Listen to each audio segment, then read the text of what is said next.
제2 RUTC 운동의 주역이 당신입니다. 하나님이 주신 나의 것, 나의 현장을 찾읍시다. 이제 한 달만 찾으면 돼요. 그럼 이제 다음에 또 다른 이제 응답이 나옵니다. 오늘 우리 찬양한 우리 렘넌트 찬양대 이제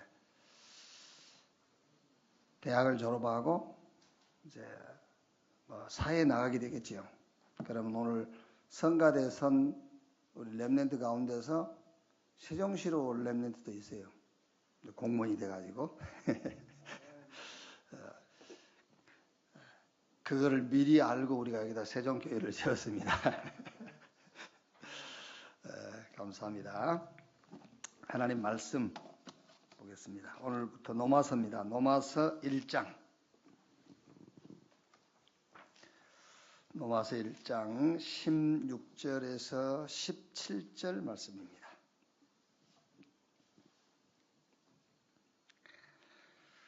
두 절 같이 읽겠습니다. 내가 복음을 부끄러워하지 아니하노니 이 복음은 모든 믿는 자에게 구원을 주시는 하나님의 능력이 됨이라. 먼저는 유대인에게요 그리고 헬라인에게로다. 복음에는 하나님의 의가 나타나서 믿음으로 믿음에 이르게 하나니 기록된 바 오직 의인은 믿음으로 말미암아 살리라 함과 같으니라. 아멘. 12월 한 달은 노마서를 가지고 우리 렘넌트 현장에 말씀을 우리가 이제 포럼하게 될 건데, 바울이 노마서를 기록하게 된 동기가 있어요. 그 동기가 뭐냐면은 바울은 아데네에서 전도하다가 이제 고린도로 이제 전도 현장을 옮겨왔죠. 그리고 그 시기에 아굴라와 브리스가 부부는 저 노마에서 추방당했어요. 글라우디오 황제가 유대인들, 그러니까 노마에서 출생했지만 그 근본이 유대인인 사람들은 노마에서 전부 떠나라. 그래 노마에서 추방돼 가지고 이제 고린도에 와서 아데네에서 온 바울과 로마에서 온 아굴라와 브리스가 부부가 이제 고린도에서 만나게 된 거죠. 만나가지고 공교롭게도 서로 직업이 같아요. 천막을 만드는. 그래서 같이 일을 하면서 안식일 날은 바울이 해당에 가서 말씀을 가르치고, 또 바울의 사역을 아굴라와 브리스가 부부가 전적으로 후원을 하는 그런 관계가 됐죠. 이제 그러는 중에 로마 교회와 로마 그 지역에 대한 정보를 아굴라 브리스가 부부가 바울에게 다 전달해 주는 거예요. 로마 교회 성도의 신앙 상태라든지 로마 교회의 분위기라든지 아니면 그 당시에 그 로마 지역의 정치적인 그런 이제 상황들 이런 걸 쭉 얘기를 해주니까 바울이 로마에 가고 싶은 거예요. 이제 내가 로마에 가서 이 복음을 전해야 되겠구나. 근데 노마에 가고자 하지만 가는 길이 자꾸 막히죠. 그래서 바울이 이제 글로서 이제 쓰게 된 거예요. 노마에다 전달할 그 메시지를 글로 쓰게 된 게 노마서를 쓰게 된 동기죠. 이 노마서의 총 주제가 뭐냐? 총 주제가 노마서 1장 1절이 나와 있죠. 1장 1절에 예수 그리스도의 종 바울은 사도로 부르심을 받아 하나님의 복음을 위하여 택정함을 입었으니, 하나님의 복음 예수 그리스도. 그게 노마서의 이제 총 주제예요. 하나님의 복음 예수 그리스도. 굉장히 중요한 거예요. 하나님의 복음.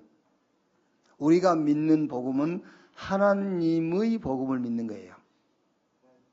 다른 복음도 있냐? 복음이라는 거는 한문으로 그냥 복자의 소리 음자예요. 복된 소리. 그러니까 우리가 서로 좋은 말, 이것도 복음이에요. 그런데 우리가 믿는 복음은 하나님의 복음, 구원의 복음이에요. 그래서 바울이 갈라디아서 1장 8절 9절에 우리가 너희에게 전한 복음 외에 다른 복음을 전하면 그랬잖아요. 그러니까 다른 복음이 있냐 없냐? 다른 복음이 있다니까요. 다른 구원은 없어요. 우리 인간의 영혼을 구원할 다른 구원은 없지만은 다른 복음은 있어. 그러니까 우리가 너희에게 전한 복음 외에 다른 복음을 전하면 하늘에서 온 천사라도 저주를 받을지어다 그랬어요. 그러니까 다른 종교에도 복음이 있냐? 복음 자체는 있다니까요. 그런데 구원이 없어. 그래서 우리가 믿는 복음은 하나님의 복음이에요. 하나님의 복음 예수 그리스도. 그래서 로마서의 총 주제가 뭐냐? 하나님의 복음 예수 그리스도. 그러면 하나님의 복음이 누구냐? 그게 로마서 1장 2절 4절 말씀이에요. 이 복음은 하나님이 선지자들을 통하여 그의 아들에 관하여 성경에 미리 약속하신 것이라. 그 아들에 관하여 말하면 육신으로는 다윗의 혈통에서 나셨고 선결의 영으로는 죽은 자들 가운데서 부활하사 능력으로 하나님의 아들로 선포되셨으니 곧 우리 주 예수 그리스도시니라. 하나님의 복음이 누구냐? 예수 그리스도. 그럼 또 하나 우리가 질문을 하고 답을 얻어야 돼요. 이 복음이 무엇이냐? 이 복음이 무엇이냐? 어떤 성질을 가지고 있느냐 그 말이야. 복음의 본질이 뭐냐? 그게 로마서 1장 오늘 읽었던 17절이죠. 복음에는 하나님의 의가 나타나서 믿음으로 믿음에 이르게 하나니 기록된 바 오직 의인은 믿음으로 말미암아 살리라 함과 같으니라. 이 복음이 누구냐? 예수 그리스도.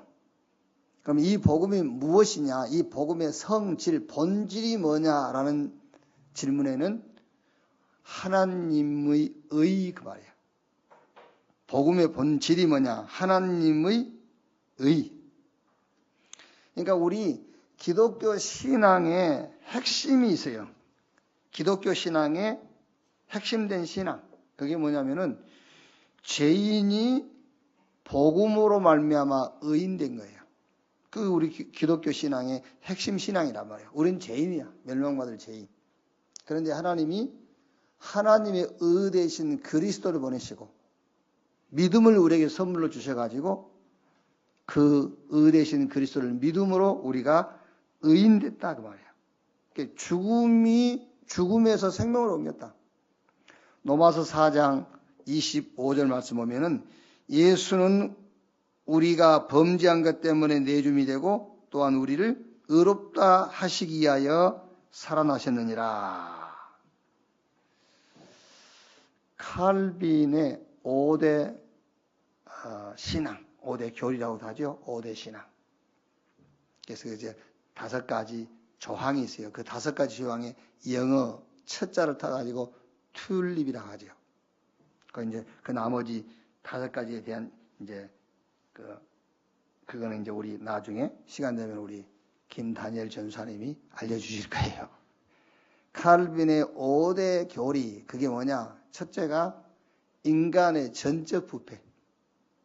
완전 인간은 타락했어요. 그러니까 절대 스스로 구원받을 수 없어. 그래서 하나님이 우리를 선택했는데 하나님의 선택에는 조건이 없다. 무조건적 선택.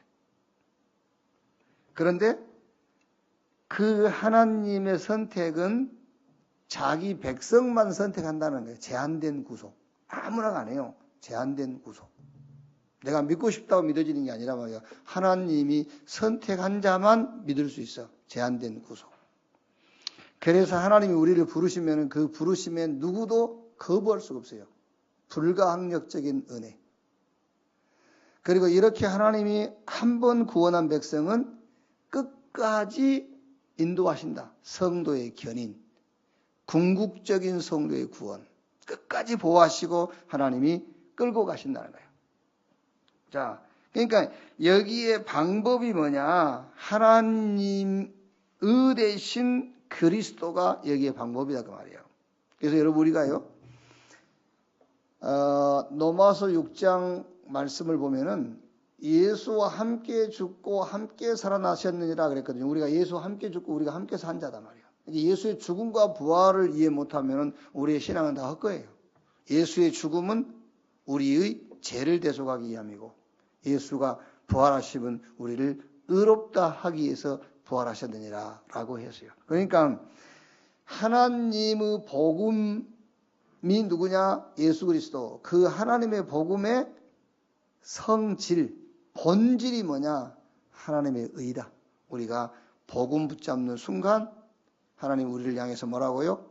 너는 나와 질이 같은 의로운 자가 됐다 그 말이에요. 의롭다. 그 우리가 복음 받는다 이 말은요. 어마어마한 말이에요. 그래서 이때부터서 우리에게는 뭐가 새로운 시작이 되는 거예요. 그래서 로마서 1장 5절에 그로 말미암아 그랬죠. 이제 모든 원인이 이제는 우리 누구냐? 그리스도예요. 그로 말미암아 모든 원인이 이제 그리스도. 새로운 시작. 그리고 6절에는 너희도 그들 중에서 예수 그리스도의 것으로 부르심을 받은 자이니 예수 그리스도의 것으로 이제 우리의 모든 소유권자가 누구냐? 예수 그리스도. 그 다음에 1장 7절에 로마에서 하나님의 사랑하심을 받고 성도로 부르심을 받은 모든 자에게 하나님 우리 아버지와 주 예수 그리스도로부터 은혜와 평강이 있기를 원하노라. 예수 그리스도로부터 그랬죠. 누구로부터가 중요해요. from. 우리는 아담으로부터가 아니에요. 이제 예수 그리스도로부터. 이게 이제 여러분 할 얘기가 참 많거든요. 이게요. 예수 그리스도로부터 우리는 출발이. 아담으로부터 출발한 것은 선한 일을 해도 죄예요. 아시겠어요? 아담으로부터 출발한 것은 아무리 진실하게 살아도 그게 거짓된 거예요. 그런데 이게 이제 이해가 돼야 된단 말이에요. 그리스도로부터 출발한 것은 악인데 선이요. 이게 어렵죠, 이제 이해하기가요. 그래서 복음을 이해하기가 어려운 거예요. 우리의 모든 출발은 그로 말미암아 모든 원인이 그리스도. 우리의 소유권자가 누구냐? 그리스도. 우리는 누구로부터 시작된 것이냐? 그리스도로부터. 이렇게요. 자, 로마서는 이렇게 시작이 돼요. 복음, 로마서 1장.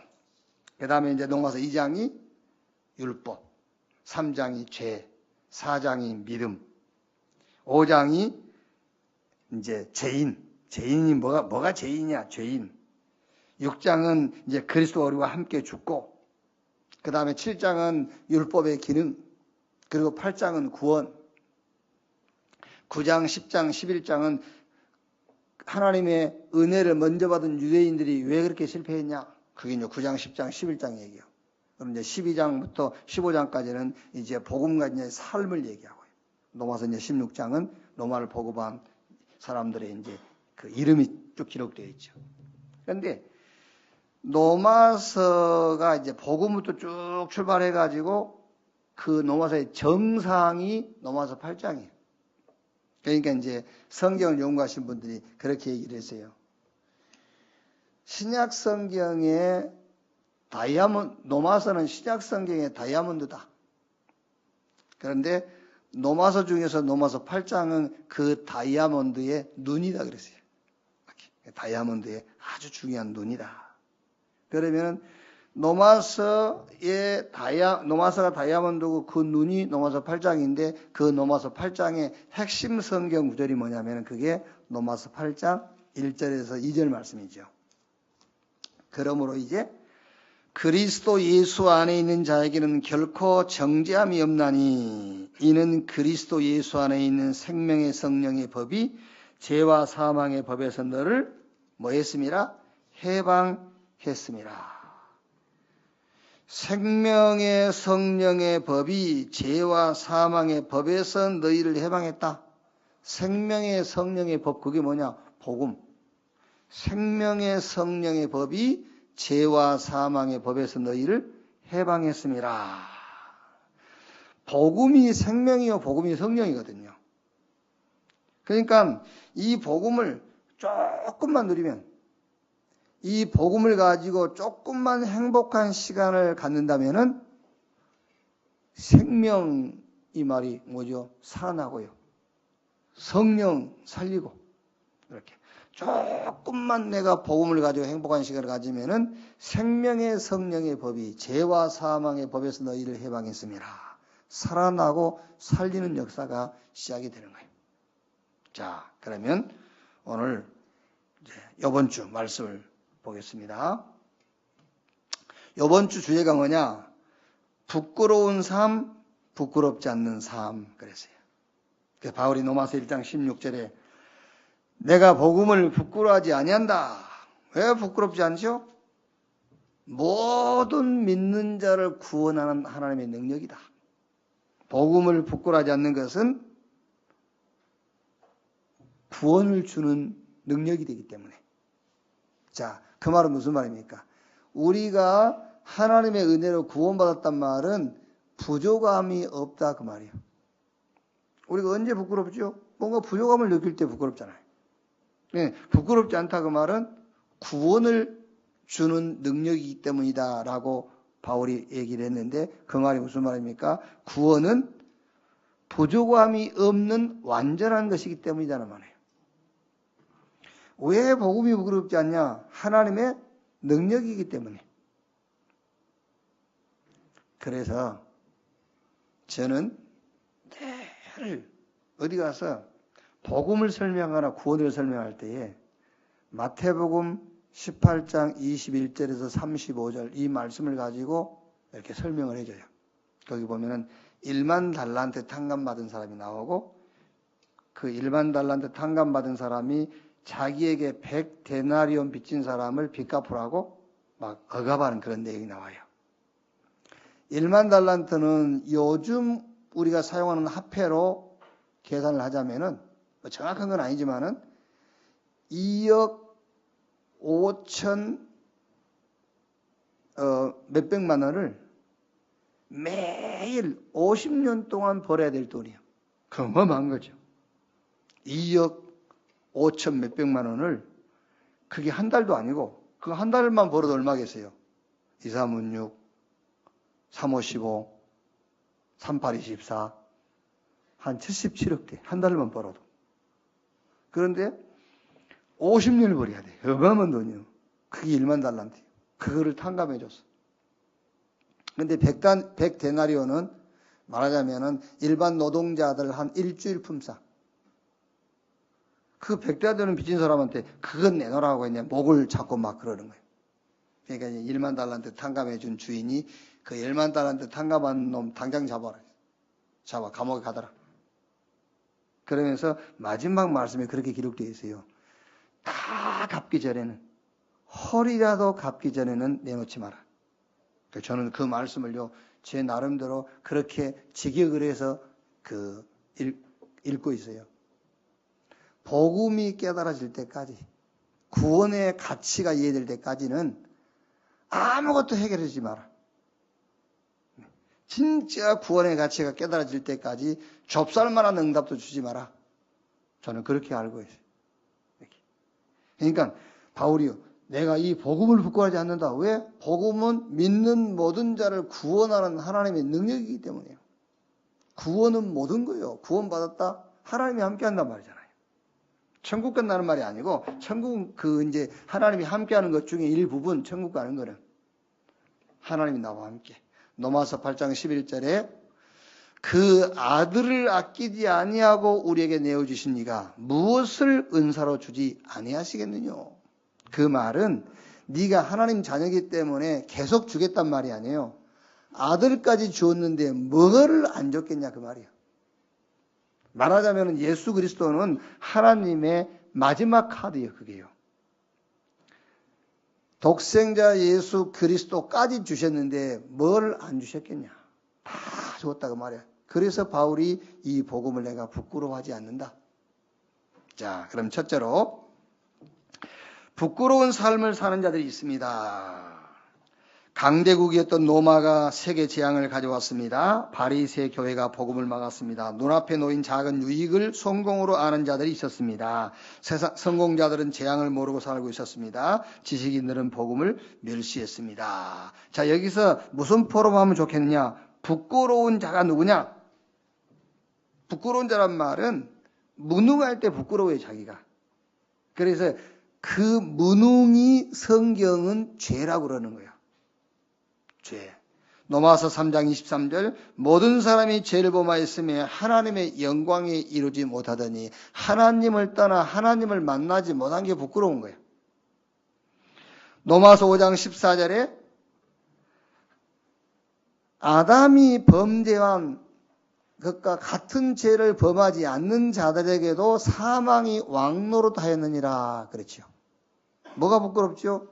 남에게 종노릇한 게 부끄러운 거예요. 그런데 성경은 사단이 그 사람에게 왕노릇하고 그게 부끄러운 거예요. 사단에게 종된 것이 부끄러운 거예요. 자, 그 다음에 세 번째 로마서 6장 23절에 죄의 삭스는 사망이다. 나중에 심판받게 되어 있어요. 그게 부끄러운 거예요. 죄인. 뭐가 부끄러운 삶이냐? 죄인. 그게 무능이란 말이에요. 하나님 만나지 못한 것, 사단에게 종노릇하고 있는 것, 그리고 결국엔 심판받고 영원한 멸망에 처해질 수밖에 없는 신분, 이게 부끄러운 거란 말이에요. 자, 그 다음에 두 번째는 복음 운동 때문에 모욕을 당하는 것은 부끄럽지 않는 삶입니다. 복음은 모든 믿는 자에게 구원을 주시는 하나님의 능력입니다. 유대인과 헬라인에게도 복음이 전해졌습니다. 모든 백성에게 복음이 전해졌습니다. 자, 부끄럽지 않는 자가 누구냐? 의인. 하나님의 성품은 공유적인 성품과 비공유적 성품이 있어요. 우리가 예수 믿으면 하나님의 성품을 같이 공유할 수 있는 성품이 있고 절대로 공유할 수 없는 성품이 있어요. 내가 아무리 믿음이 좋고 신앙이 좋아도 전능할 수는 없어요. 무소부재할 수가 없어. 스스로 존재할 수가 없어요. 그게 하나님의 성품인데 우리와 함께 공유할 수 없어. 그런데 우리가 믿는 순간에 하나님의 성품을 함께 공유할 수 있는 성품이 뭐냐? 거룩. 하나님만 거룩하신데 우리가 하나님 믿는 순간에 거룩한 자가 되어버려요. 하나님만 의로우신 분인데 우리가 하나님의 은혜로 예수 믿는 순간에 우리가 의로운 자가 되어버려요. 우리가 의인 되어버려요. 죄인이 의인 된다 그 말이에요. 누가 부끄럽지 않는 자냐? 의인. 로마서 3장 23절 24절에 모든 사람이 죄를 범하였으며 하나님의 영광에 이르지 못하더니 24절에 뭐라 했냐? 아무 값없이 하나님의 은혜를 따라서 믿음으로 의롭다함을 받았다 그랬어요. 복음의 최고의 가치가 뭐냐면은 의롭다예요. 여러분이 복음 받는 순간에 최고의 가치가 뭐냐라고 물으면은 의롭게 된 거예요. 최고의 가치. 의인. 부끄럽지 않는 거죠. 시편 37편을 한번 이제 여러분 시간 나실 때 시편 37편을 쭉 한번 읽어보세요.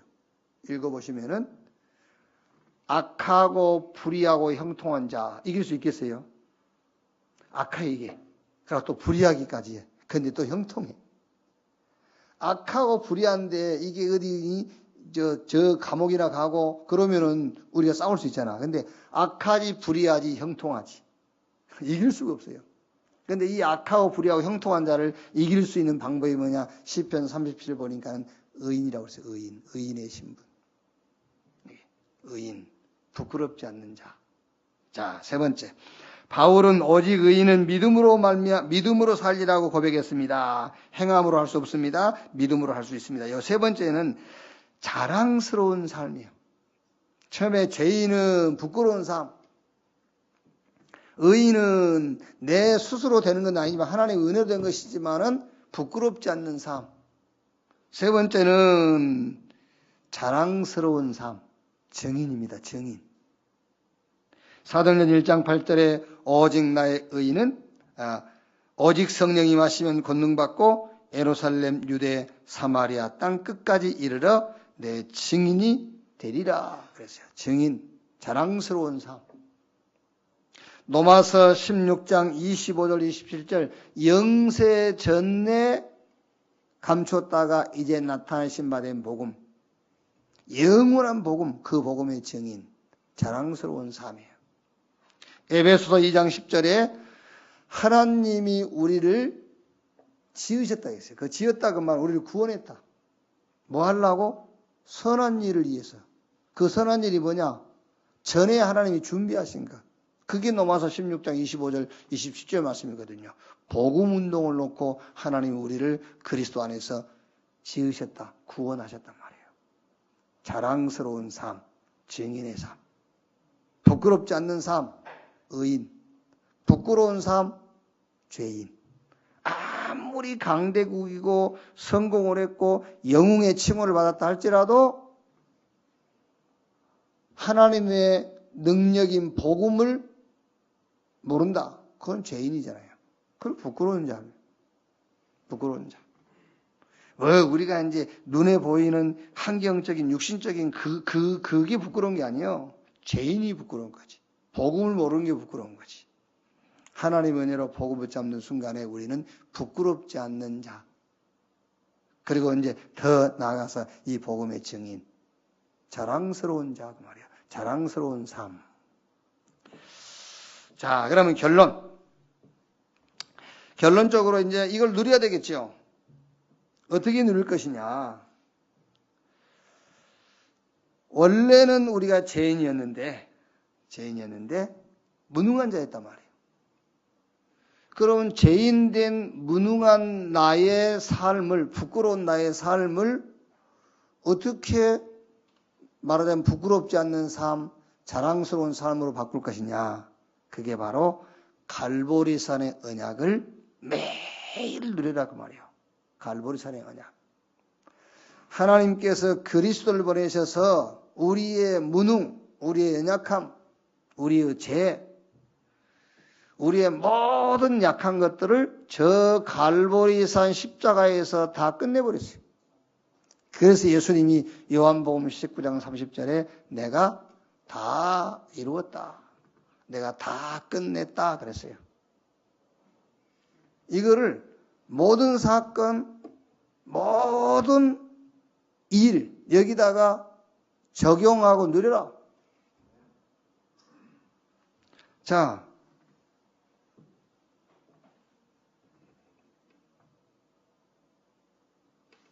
이제 우리 무능을 쉽게 말하면 우리 살면서도 무능하잖아요, 늘. 우리가 예수 믿고 의인 됐다고 그래서 막 능력 있고 그런 게 아니잖아요. 그럴 때마다 갈보리산의 언약을 누려라. 그리스도께서 다 이루신 것을 믿어라. 그리스도께서 다 끝내신 것을 믿어라 그 말이에요. 자, 그 다음에 이제 두 번째 의인. 이걸 어떻게 누릴 거냐 말이에요. 갈보리산 언약의 눈으로 보면, 그렇죠? 갈보리산의 언약의 눈으로 보면은 감람원의 응답이 보여요.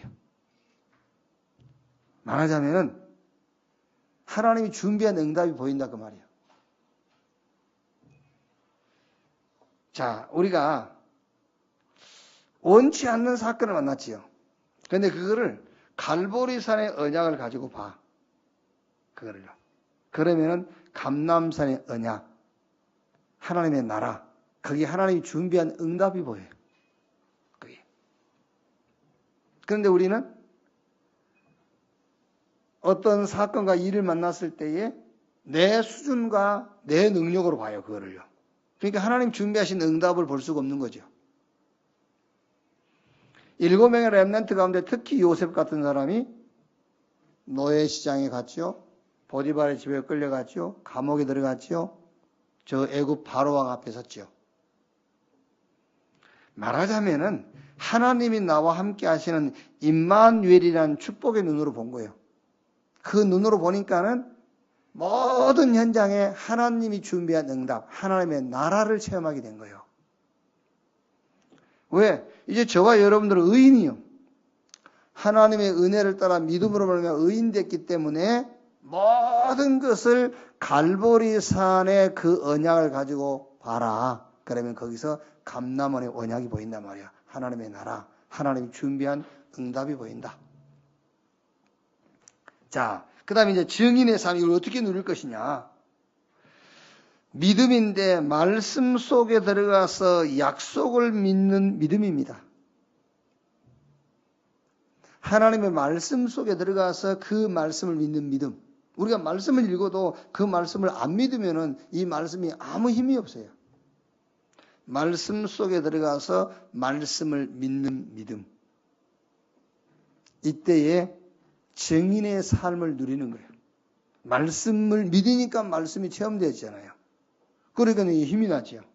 그래서 증인의 축복을 누리게 되는 거예요. 자, 우리는 하나님의 자녀로 살아가지만 늘 약해요.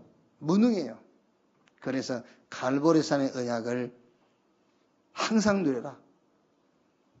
그러면 이제 의인의 삶을 어떻게 누릴 것이냐? 모든 사건, 그거를 갈보리산의 언약으로 보면은 감람원의 응답이 보인다. 하나님의 나라. 그러면 증인된 그 자랑스러운 삶, 증인의 삶은 어떻게 누릴 것이냐? 믿음인데 말씀 속에 들어가서 약속을 믿는 믿음을 체험해라. 그러면은 힘이 생겨요. 힘. 그 힘이 무슨 힘이죠? 영적 힘. 인간은 영적 존재이기 때문에 영적 힘이 있어야만 승리하게 되어 있어요. 우리는 자꾸 노력하려고 하죠. 노력하면은 성공하는 확률이 있어요. 노력하니까. 그런데 성공해놓고 지는 거예요. 영적 힘을 얻어라. 하나님 주시는 힘을 가지고 그 힘을 가지고 우리 렘넌트들이 공부도 하고 그 힘을 가지고 우리가 직장도 가고 그 힘을 가지고 사업도 하고 그래야 그게 견고하고 영원하게 되는 거예요. 자, 이번 한 주간은 세 가지 뭐지요? 부끄러운 자가 누구냐? 죄인. 부끄럽긴 한데 부끄럽지 않는 자가 누구냐? 의인. 이게 잘 알아들어야 돼요. 부끄러워. 그런데 안 부끄러워. 의인인데. 그렇잖아요. 의인인데 내가. 저 사람은 안 부끄럽다 하거든요. 나는 뭐 성공했고 나는 강대국이고 나는 뭐 지위도 있고 그런데 부끄러운 자, 죄인. 근데 우리는 잘못하면 자꾸 부끄럽다고 생각하거든요. 안 부끄러워요. 의인. 그렇죠? 우리는 누구냐? 자랑스러운 자, 증인. 뭐의 증인이냐? 복음의 증인. 이 축복을 놓고 매일 갈보리산 언약 속으로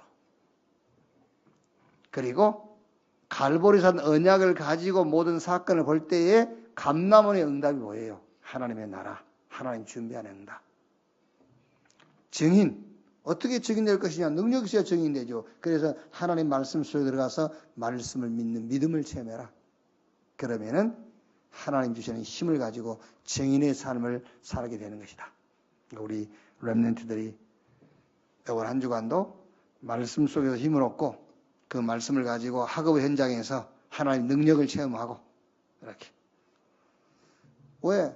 증인 되리다. 그래 놓고는 가로 열고 20대부터라는 거 없어요. 10대도 증인. 젖먹이도 증인 될 수 있어요. 우리 렘넌트들, 지금 10대 우리 렘넌트도, 우리 미취학 렘넌트도 증인 될 수 있어요.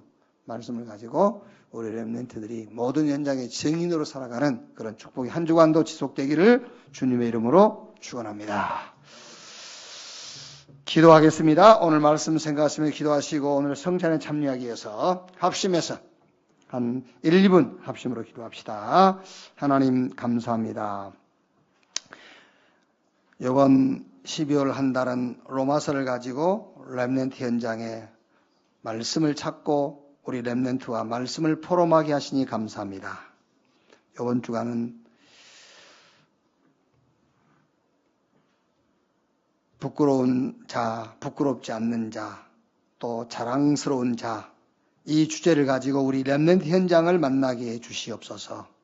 아무리 강대국이라도 아무리 눈에 보이기에 좋은 모습과 옷을 입었을지라도, 성공자라도, 많은 지식을 가졌을지라도 인간의 무능, 죄를 해결하지 못하면 죄인인 부끄러운 자요. 우리가 외형적으로 눈에 보이는 부분이 부끄러운 모습이 많이 보여도 하나님의 은혜로 복음을 가진 의인이라면 부끄럽지 않는 자임을 말씀 속에서 확신케 하여 주옵소서. 이제 이 복음의 증인으로 자랑스러운 자로 우리 렘넌트들이 일어나게 주여 축복해 주시옵소서. 갈보리산의 언약을 날마다 누리며 갈보리산의 언약을 가지고 모든 사건을 보게 하시고 말씀 속에서 말씀을 체험함으로 능력 가지고 그 능력 가지고 모든 범사의 증인으로 서게 해 주옵소서.